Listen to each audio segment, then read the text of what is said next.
He was the world's most wanted man, and the CIA operation to track down Osama bin Laden in Pakistan was one of America's greatest intelligence coups. But do we know the real story? Definitely, they managed to hide a lot of the truth. One day, we will know about it. They cannot hide this secret forever. Now a new and controversial account alleges Pakistan's intelligence service was hiding bin Laden for years. They just handed him over to the Americans. This was not a tough mission. It was a turkey shoot, as they call it. They just go in, whack the guy. They were always going to kill him, carry the body out. The Pakistanis said, don't leave a body. So is the American official account a lie? Was the death of bin Laden a grand conspiracy? It's rubbish. 100% of the story that's out there is true, but not 100% of the story is out there.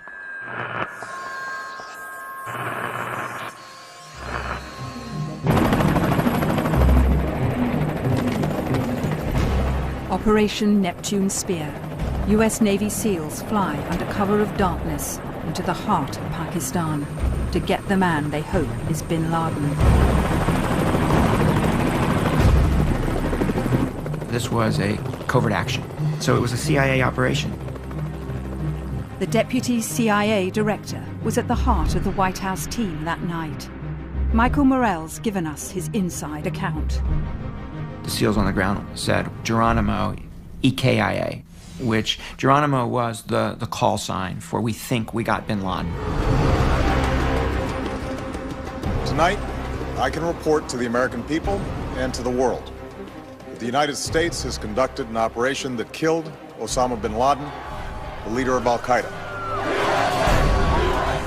The American people were told the Pakistanis weren't informed about the raid, for fear bin Laden would be tipped off and escape. So this was, extraordinary operational security on the part of the United States of America. It's both a testament to the capabilities of the United States and, quite frankly, a testament to the lack of capabilities of the Pakistanis. But a very different story about the death of bin Laden's now emerged.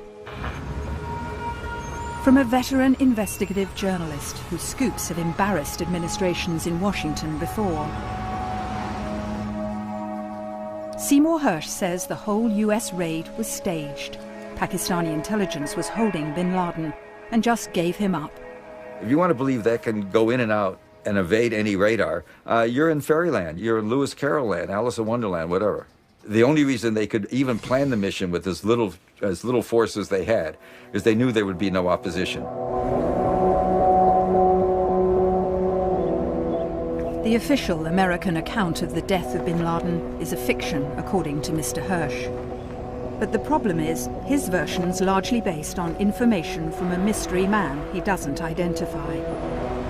Seymour Hersh says he had one major US source for his account of the tracking and killing of Osama bin Laden. That anonymous source, he says, was a retired senior intelligence official. Seymour Hersh says that his main source was in the meetings.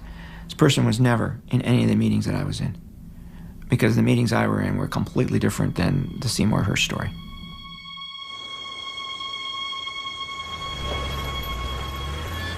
So what do we know about the hunt for bin Laden? I've been reporting on him for nearly 2 decades. I was in the caves at Tora Bora after the 9/11 attacks, where bin Laden hid as American airstrikes pounded the country. There's an old poster out west, as I recall, that said, "Wanted, dead or alive." For years, the Al-Qaeda leader taunted the CIA, releasing videos suggesting he was still somewhere in the mountains. We had hundreds of leads on bin Laden over the years, and we literally followed every single one of them until you hit a brick wall. We now know that all this time, bin Laden was living in a series of Pakistani cities.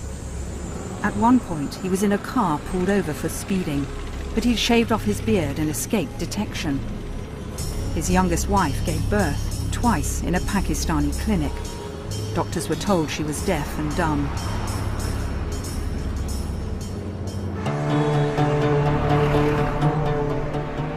amazingly, in 2005, he and his family moved to a military garrison town. I went to Abbottabad a day after bin Laden was killed. He'd been living just yards from Pakistan's top military academy. Well, this is the entrance to the actual compound area. It's sealed off by the police at the moment. We're having to walk through. Bin Laden allegedly stayed hidden in this compound for nearly 6 years, right under the noses of the Pakistani military elite. But Seymour Hersh claims that's because he was actually a prisoner here. Bin Laden had been captured around 2006 by the Pakistanis. It's not credible that bin Laden could live in Abbottabad, surrounded by major defense areas. It's a major area of defense for the Pakistani military. Bin Laden lived behind high walls in the compound with 3 wives and a dozen children and grandchildren. The official American account says he was in hiding. He remained al-Qaeda's kingpin and was protected by 2 brothers, al-Qaeda henchmen. They lived here with their families too, and acted as bodyguards and couriers, smuggling out his orders. Journalist Abdul Bari Atwan, who spent time with bin Laden in Afghanistan, isn't surprised he managed to hide for so long in Pakistan. He actually supervised the security of the house by himself, and he did not let anybody to interfere on that.